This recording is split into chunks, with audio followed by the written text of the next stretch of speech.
안녕하세요. 매일 책 읽는 서선배입니다. 백일백독 83번째 시간. 나를 바꾸는 심리학의 지혜. 프레임. 심리학 두 번째 책입니다. 어릴 적 30살이 되면 어른이 되는 줄 알았죠. 그보다 10살이나 많은 40살이면 고상해질 줄 알았는데 40살이 되어도 어쩜 이럴 줄 몰랐다. 라는 저자의 말에 공감을 해봅니다. 지혜는 한계를 인정하는 것이다. 지혜로운 어른이 되기 위해 한계를 인정하는 것이 먼저라고 말합니다.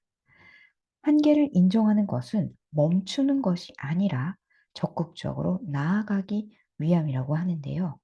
프레임 속에서 어떻게 지혜로워지는지 알아보시죠. 나를 바꾸는 심리학의 지혜, 프레임. 나의 선택이 보편적이라 믿는 이유. 자신의 선택이 보편적이라고 믿는 사람이 있습니다. 저는 정말 이런 사람이었어서 이 구절이 너무나 흥미로웠습니다. 이런 사람은 자기중심적 프레임에 빠진 사람이라고 말하네요. 이런 사람이 깨달아야 할 것은 자신의 생각과는 다른 사람이 훨씬 많다는 것을 알아야 한다고 조언을 해줍니다. 우리는 다른 사람들이 나를 주시하고 있다고 생각하지만 정작 우리를 보고 있는 것은 남이 아닌 바로 자기 자신이다. 출근할 때, 뭐를 입고 가지? 하며 오랜 시간 고민을 합니다.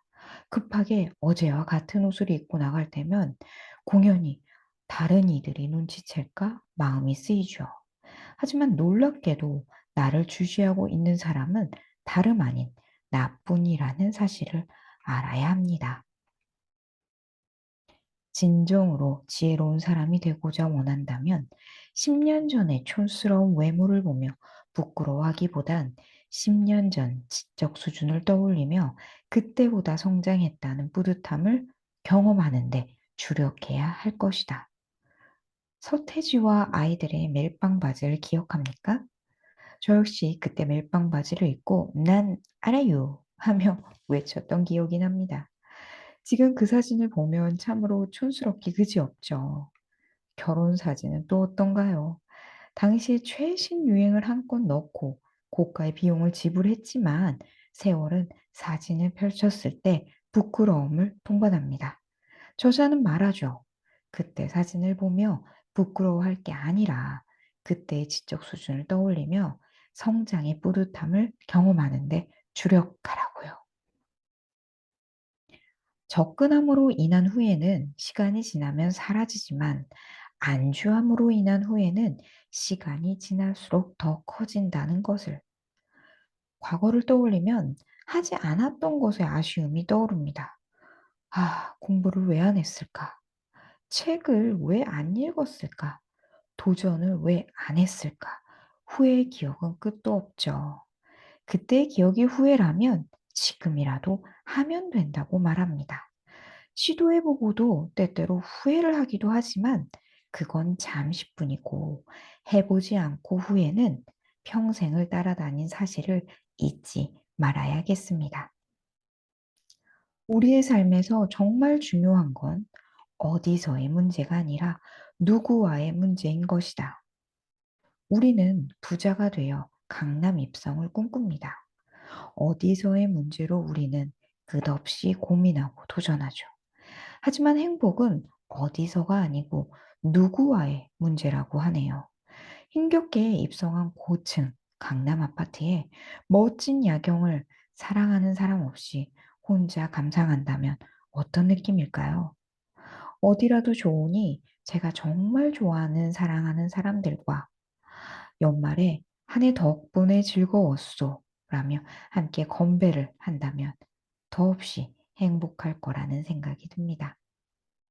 서문에 핑크 대왕 퍼시라는 동화가 소개됩니다. 퍼시 대왕은 핑크색을 매우 좋아해요. 그래서 온 왕국을 핑크색으로 만드는데 성공하지만 단 하나, 하늘을 핑크색으로 만들지는 못하죠. 하늘을 핑크색으로 만들 방법으로 핑크색 안경을 쓰고 하늘을 보면서 만족해하는 내용입니다. 저 역시 어떤 색깔의 안경으로 세상을 보는지 걱정스러워졌습니다. 프레임에 갇혀 어리석은 노년을 맞지 않으려 독서를 저는 시작했습니다. 독서의 망치로 저의 잘못된 프레임을 조금씩 부숴가야겠다는 생각을 해봅니다. 프레임으로 경제까지 설명하는 흥미로운 책을 권해봅니다. 프레임, 나를 바꾸는 심리학 지혜. 맞죠? 음. 백일백도 83번째 시간이었습니다. 그럼 이만.